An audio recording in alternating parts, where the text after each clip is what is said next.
Nampak tak cahaya? Jom kita gantung. Berlokasi di Whitestone, Pakcik bersama Nita. Hari ni kan kita terpanggil orang kata couple campers, dan kali ni dua kemah ni menjadi pembuka, welcoming. Kalau kita tengok seni dekor dia, menggunakan kemah unta memang luar biasa. Wah, ni apa tema ni? Siapa kata unta pun tak boleh? Ya, boleh dekor. Siapa kata unta pun orang kata lawak dan terbaik, desain terbaik sekali. Apa tema ni? Nita. Cahaya di dalam kegelapan. Wah. Dan bila masuk ni, kita akan rasa bercahaya. Nampak tak cahaya menyuluh kita? Betul-betul sesuai. Jadi Awi Nita 1998. Bila start ni maksudnya? Bila start bercamping? 2022. Dah 2 tahun kan. Jadi kita boleh bergambar kat sini. Ada macam-macam dekor.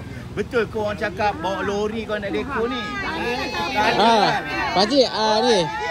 Oh, ingat. Ya Allah, ni dia Awi.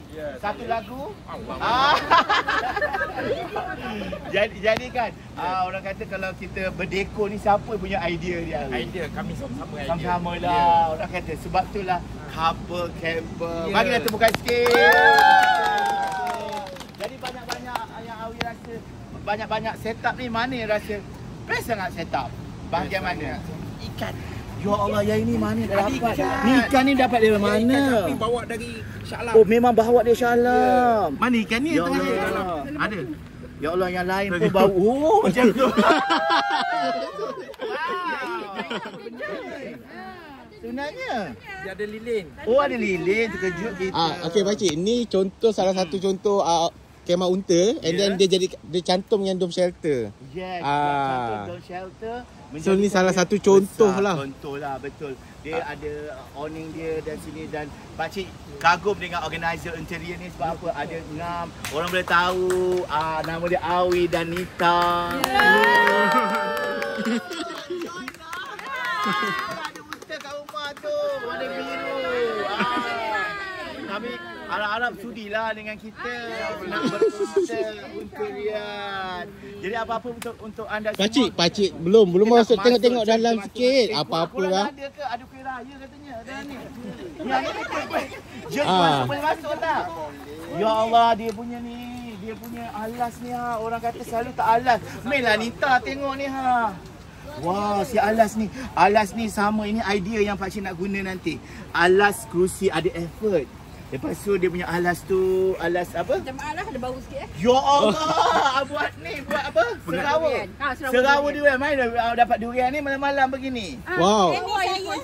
Pakcik, dalam pun kemas pakcik. Dalam kemas. Ya Allah. Siap ada macam orang kata ruangan setting yang menarik dengan kipas yang ada. Kipas dia. Memang orang kata, ya Allah, ini nak masak ni macam biar kan dia ke? Nampak kan? Untuk anda semua kadang-kadang nak cipta kenangan, nak akrabkan hubungan couple suami isteri, inilah masanya mencipta kenangan. Jadi Nita, lepas ni agak nak pergi ke mana pula? Hujung bulan ni insyaAllah ke Wave Rider. Wow, Wave Rider Popeng. Pakcik dah pergi dah? Memang macam ni. Nampak? Dia punya sungai memang dalam. Akak make sure bawa pelampung sendiri. Jadi terima kasih Nita dan Awi kerana pakcik singgah sebentar kat sini nak tengok lokasi, dan pakcik impress ada effort bahagian ni, dan ni alas ni ini sebenarnya bila ada jiwa seorang camper, bawakan rumah, jemakan rumah kat dalam belantara ini, satu momen yang boleh diingati. Apa-apa pun camping mesti ada wow!